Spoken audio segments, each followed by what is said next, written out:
How efficient are you and how efficient is your business? Is your business running at its full potential? Are you not sure and are you curious? This strategy talks is for you. In this week's episode, we're going to dive deep into the world of continuous improvement. From lean principles to cutting edge technology, we'll uncover strategies to transform your organization. Stay tuned. I'll be right back.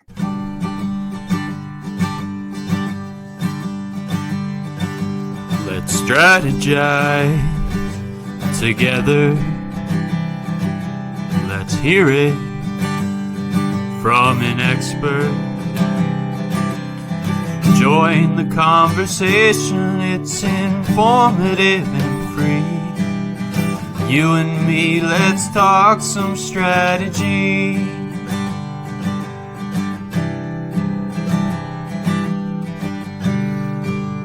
Here's your host, Morin-van.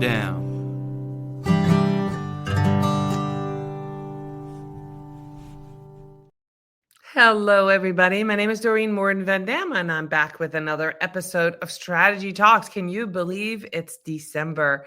Today's guest and I will be talking about continuous improvements in your business, in marketing, and I can't wait to bring him onto the screen in just a minute. But before we do, I want to welcome everybody who's here with us live. If you're live, welcome. Put in the comments where you're joining us from and what platform you're seeing this on. You might be on YouTube or LinkedIn or Facebook. If you're watching this on the replay, put hashtag replay in the comments, especially if you have questions, so that myself and my guests can see your questions. Now, for those of you who listen to Strategy Talks as a podcast, I want to do a special shout out to you. We appreciate all our podcast listeners as much as we do those who watch our show on the video feed. So thank you so much for being with us today. Back onto the screen right now with me, who was just in the green room, is Joe Hungerman. Joe, welcome. Hey, welcome. Welcome to me, I guess. I'm excited to be here. I'm so excited I can't even talk right. I know. I'm excited that you're here too. And I love that you and I just met for the first time in the green room.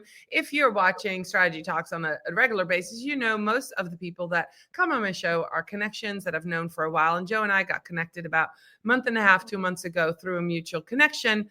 And I love that. You know, somebody says, hey, Doreen, I have somebody who would be great as a guest. And then we start talking and that's how we connect. And that's absolutely, I don't necessarily love hosting people that I don't know or I don't think are going to be a great guest for our audience. So Joe, as we started talking in the green room, one of the things that we talked about is both of us having experience as later in life entrepreneurs. So before we talk about actually business and marketing, let's talk about entrepreneurship as a more mature person. How did you get into this?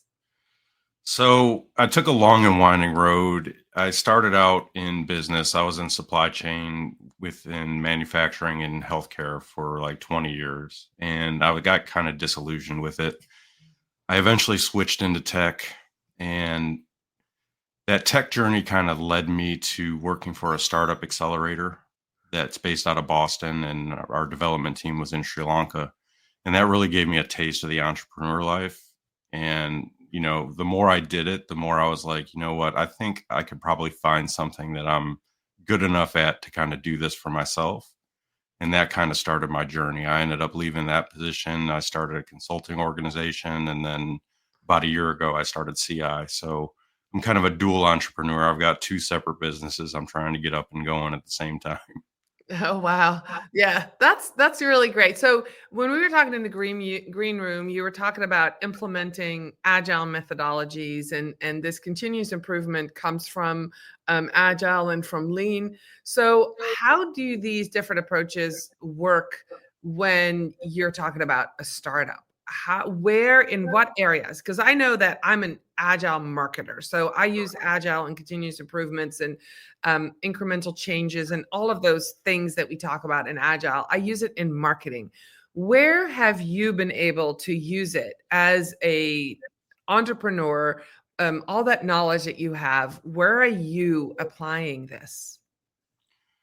It actually works really well for entrepreneurship because essentially, when you start up, especially if you're a solopreneur, it's chaos. I mean, you're wearing every hat imaginable. I mean, even if you have a marketing background, you got to do the business aspect. You got to understand product. You got to understand customer discovery and development. You have to know all of these things. So having a rooted philosophy like continuous improvement is kind of a catch-all. Hmm. It's not really a methodology in and of itself. It's this collection of ways to do things. And it's really a mindset. And that's kind of agile is very similar in that respect that you kind of have to have a specific mindset. You have to think on the fly. You have to be able to pivot quickly. So having this base of understanding of all these different types of methodologies really gives me a grounded sense of how to proceed as an entrepreneur.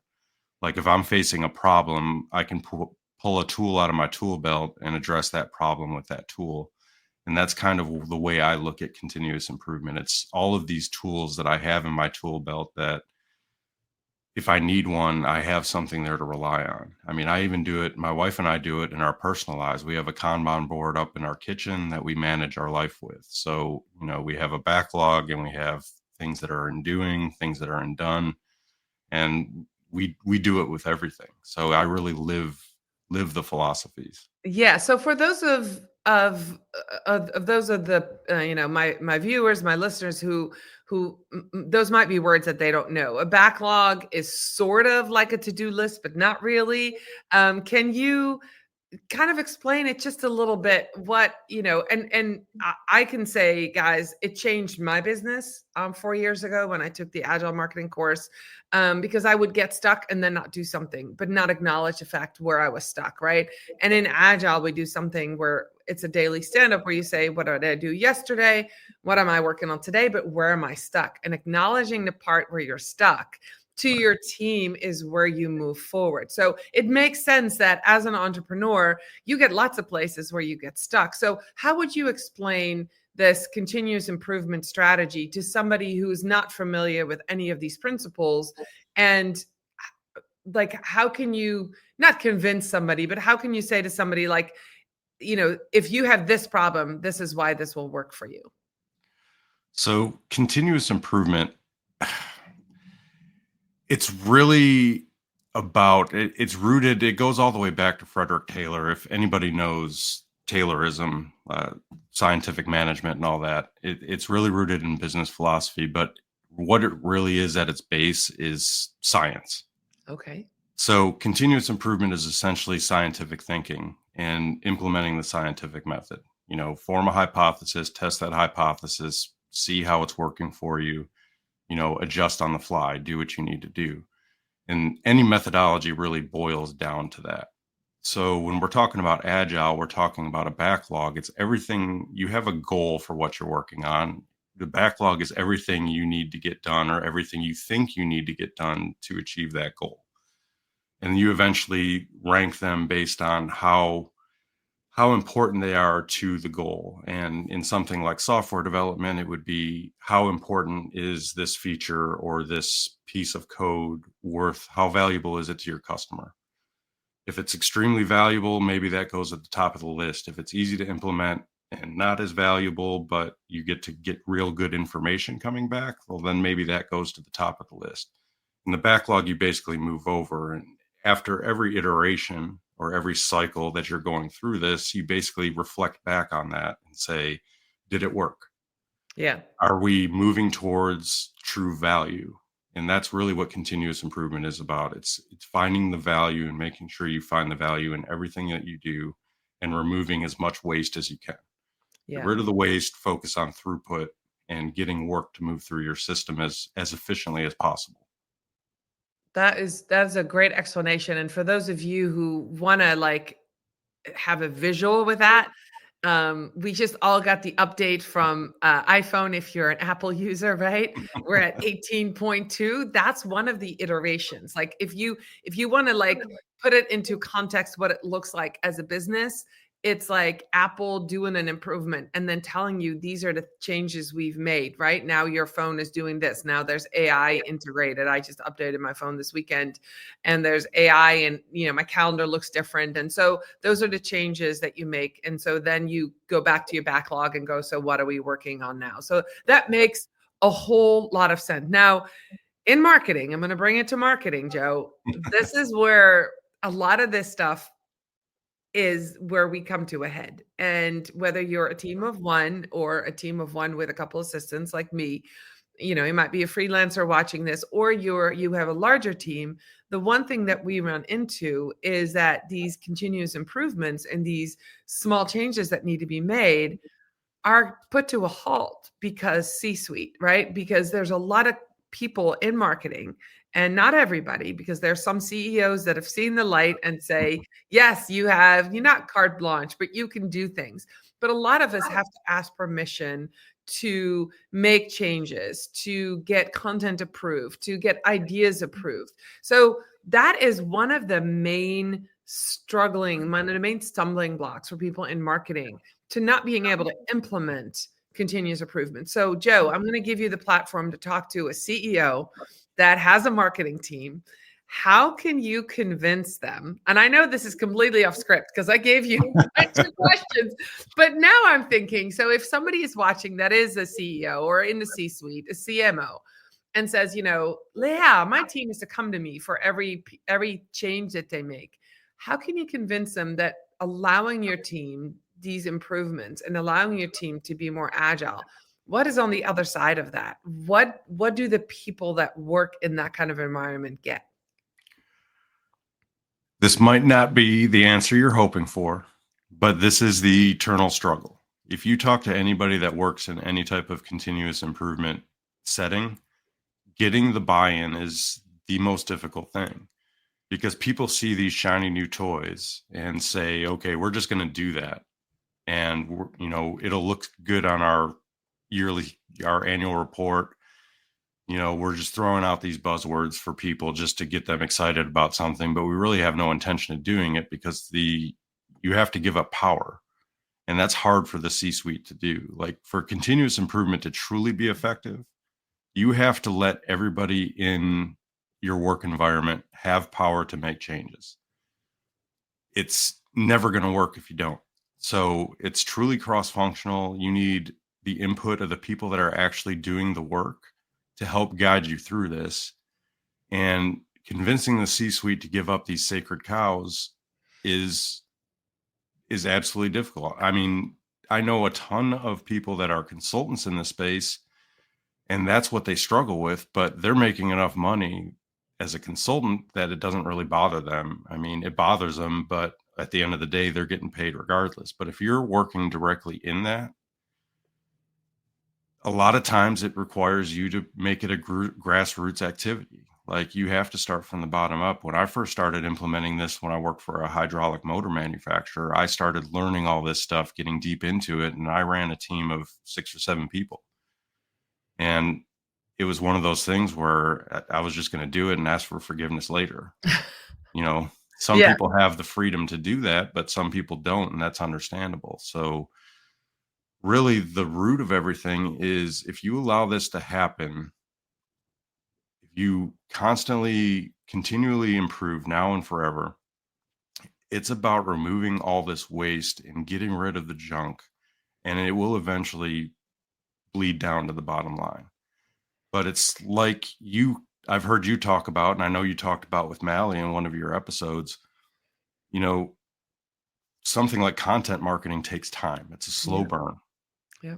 And continuous improvement is the same way. If you're expecting overnight success or something to catch fire and immediately, save you millions of dollars, it's not going to work like that. It's building blocks, small incremental changes. Eventually you'll get to where you want to go, but you have to be patient. And unfortunately, in our current environment, especially for publicly held companies, they're at the whims of their board and their shareholders, and the shareholders want to see growth, and the shareholders want to see things now. And that just doesn't work that way. So smaller teams usually are better set up to implement this stuff, because you have more direct influence on the leadership, and you can pivot quicker. You don't have all the bureaucracy. Right. No, that makes a lot of sense. So if you're watching this and you're a CEO, you're CMO, and you are thinking that you want that continuous improvement, you want the bottom line to be different, you want things to be different, then starting small and learning more about these systems is a great start. And I'm going to ask you in the end, Joe, so stay tuned, everybody, how and where people can learn more about some of these systems, what kind of education you had to get through that. But I love that you said it's grassroots. It started with you. And that's kind of where, for my journey, those of you who know me know this, but I was working with an agile consultant, and one day she sent me a informational thing about an agile marketing class. And she said, all this stuff that you're doing for me in social media and how you're helping me, you could implement this system in marketing in your business. And so I took that class, and that has changed everything for me. That workshop, how I, my operating system and how I think and how I meet with people. So let's pivot, Joe, to your new venture, because I'd love to know a little bit more about that. What are you doing? One of the questions I had is, what success have you had, but you're still in the discovery phase. So let's talk a little bit about CI. That's the name of your business, correct? Correct. Let's talk a little bit about that business and how your continuous improvement, how that's helping you build that company as your startup. Okay, so first let me clue people in on something that a lot of people question me. They ask, what does CI mean? So it's SEE/EYE. And if you think about it, if you think about the letters C/I for continuous improvement, that's where it comes from. And I know you love your play on words too, Doreen, because Morin Media is up there too. I love that. Yes, for sure. So my journey to this was essentially, I reflected back on my career. Like when I decided to leave and go do something else, I was listening to The Lean Startup by Eric Ries for about the 10th time. And it's a great book. I suggest everybody read it, but that's off topic. And I started reflecting back on my career. So I spent time, in supply chain. I spent time doing continuous improvement.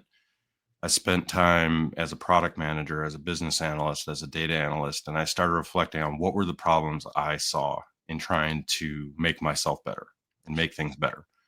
Because I've always had that mindset. I've always loved to improve things. I mean, that's always just been in my blood.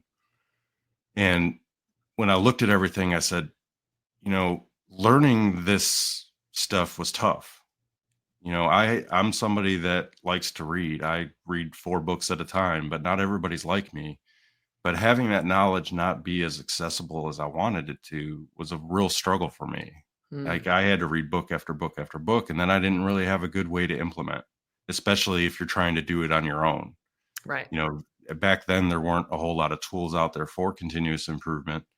Product management was still just Jira and Azure DevOps, and Jira annoys me. So I try to explain to people that CI is the Jira for continuous improvement, but I hate Jira so much that I just don't want to say that.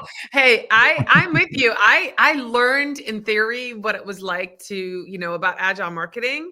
And I literally was there in New York on a 2-day workshop March 13 of 2020. And then the world shut down. So now I am sitting in my, in my home, working from a home office, trying to figure out how to implement this. So I'm with you all the way. I like implementing it. Learning, reading from a book or doing a workshop is one thing, but learning how to implement is definitely the struggle, for sure. Exactly. So, after doing all that reflection, I sat down, what can I do to make this easier for people? And that's kind of where CI was born. And what I wanted to do is give people the information to learn easily, and then also a system to be able to apply it. So there are a lot of bigger companies in this space. I mean, we're not novel. There's other companies out there. We have competitors, but a lot of them are focusing on the enterprise, where Mm. we're really trying to focus at the granular level. Somebody, a director, a manager, just an engineer or marketer that's out there doing their own thing, but really wants to try to implement some of this stuff. That's who we're targeting. So Like we me. want, yeah, Yeah. exactly. Yeah. And we want to give people the tools to learn and then apply as well. We can do enterprises. I mean, the system that we're building is designed for collaboration and document control, version control, all of that, anything that an enterprise needs. But it's also, we want to keep it at a price point that makes it accessible for anybody. We basically say, let's democratize continuous improvement. Give that knowledge, give them the tool sets and information to be able to apply it, and keep it low enough where they don't have to go and ask for capital expenditure approval. Mhm. If Doreen Morin-van wants to just, try it out and learn a little bit and see if it's helpful, Right. our lowest package is pretty low. And I know we're in a subscription society and everybody kind of just had a collective groan and said, oh, another subscription. But, ultimately, for what we're trying to do, we think it's a very low point where somebody can just expense it on a credit card rather than, having to go through that bureaucracy to get it approved. Yeah. So I mean, I can tell from my experience that I went through at least a 6-month journey after learning about agile marketing, after learning about, I wanted to implement continuous improvement, but not knowing what tool to use, not knowing how to implement it, not knowing how it applied to me as a small team. And so I love that you're addressing that. I definitely there, even though you said there's, competitors, I do believe that was kind of a hole in the market. That was 4 years ago for sure. I have talked about agile marketing. I've given presentations about it, and the question always is, so tell me where to go learn this. Tell me how to implement this, right? I want to bring it to the team. I actually spoke at Inbound in 2022, and that's what people afterwards said. So how do I bring this to my team? Because especially in marketing, as a social, and then, not just marketing, social media marketing, we are tasked with all the things that other people don't want to do. If you're in a marketing team, is how social can do that. So while you might be working on a project in the morning, by noon, you've got 3 last minute things that you need to do. So one of the questions that I was asked on the stage is, so if I want to implement continuous improvement, talking about, I had explained the concept of a sprint, working on something for a week or 2 weeks. And I said, well, you can adapt that to a smaller team. So you can, instead of doing, 2 weeks straight and not thinking about everything else, if you have multiple clients, you're in social media, maybe do a 2-hour sprint every day from 12 to 2 on this one client. So you're doing a mini sprint. So is that kind of what you're taking what you've learned and what you've implemented, and now you're making this into something that people can really use in all aspects of their business, obviously not just marketing, correct? Correct. Yeah. And honestly, marketing is one of the roles that is best suited for continuous improvement, because you're already used to doing all the testing. Right. You're used to A/B tests and testing out different strategies and throwing away what doesn't work and keeping what does. A lot of roles within corporate America aren't like that. They're not used to that. No. So, marketing definitely lends itself well to continuous improvement. And yes, that's what we want to do. But, if you look at continuous improvement as a whole, there's all these splinters, there's all these silos of different methodologies. And a lot of the old guard has kind of put up walls around those silos and said, our way is the only way to do it. And we're trying to take a completely different approach. I love continuous improvement. I love Lean, Six Sigma, systems thinking, design thinking, agile. I love all of these different methodologies. And I like to tell people, I don't care what you use. The knowledge and the understanding that continuous improvement, always trying to improve yourself, your business, your organization now and forever, that's the important part. Yeah. If you want to use the Scooby-Doo methodology and go drive around in the mystery machine and it works for you, great. We'll look to incorporate that into CI if it's really that useful. But we want to give everybody the knowledge base of all these different types of methodologies so that somebody can go and say, okay, there's a really big bottleneck in this process. Maybe we should use theory of constraints here. Okay, we're seeing all of this backlog of inventory, and inventory exists everywhere. In software development, it's an inventory of tasks you have to do to get the software done. We're seeing all this inventory. How do we cut out that waste? Well, maybe lean or Toyota production system is the way to go. We're trying to do all this, and it's the improvements we're making are making drastic impact down the line. Well, then maybe we need to look at systems thinking. And I know this is a lot of big terminology, but eventually you get used to it and you kind of understand how these different things work. And it's really that old guard that's really holding those silos. And we really want to aim for the people that are willing to be open, unbiased, and look at everything from a fresh and clean perspective. I love that. So I cannot believe we're at 25 minutes in. This is an excellent conversation. There's definitely some questions happening on LinkedIn. But I have a question for you. Let's finish this out with a question about how does AI technology, how has it helped or hindered what you're doing in, as a startup, but also in this continuous improvement? What role does AI play? How are you implementing it, and what can we expect to see in 2025? So technology in the continuous improvement space is a big, scary topic. It took forever for people to even adopt spreadsheets.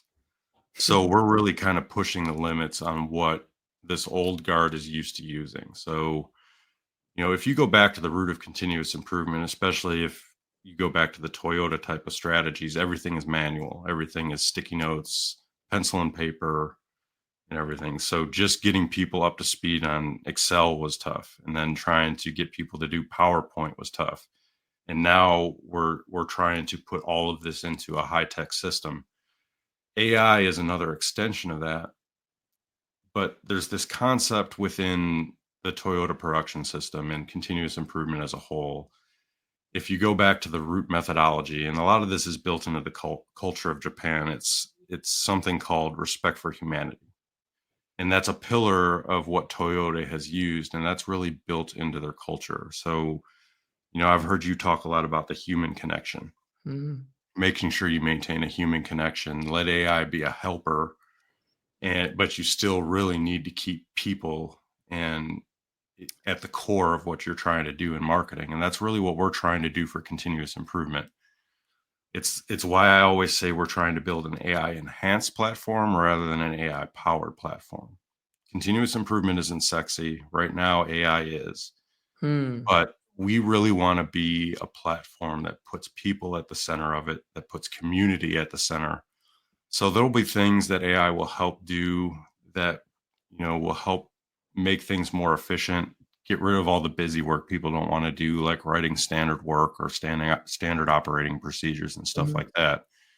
But it's not going to be taking over and doing everything, because really at the core, continuous improvement is about the relationships you have with the people doing the work, with your team members, with your stakeholders and leadership. And all of that is incredibly important to actually get it done the right way. Because if people think that they're doing this to reduce headcount, they'll smell that from a mile away. Right. Where a lot of these types of initiatives fail is people go into it saying, we're doing this to save money. Well, you can't do it. Saving money is a happy accident. It's a side effect of this mentality. And eventually you'll get there. But you really need to keep people at the core of everything, and you really need to build and establish these relationships to make sure that it's successful.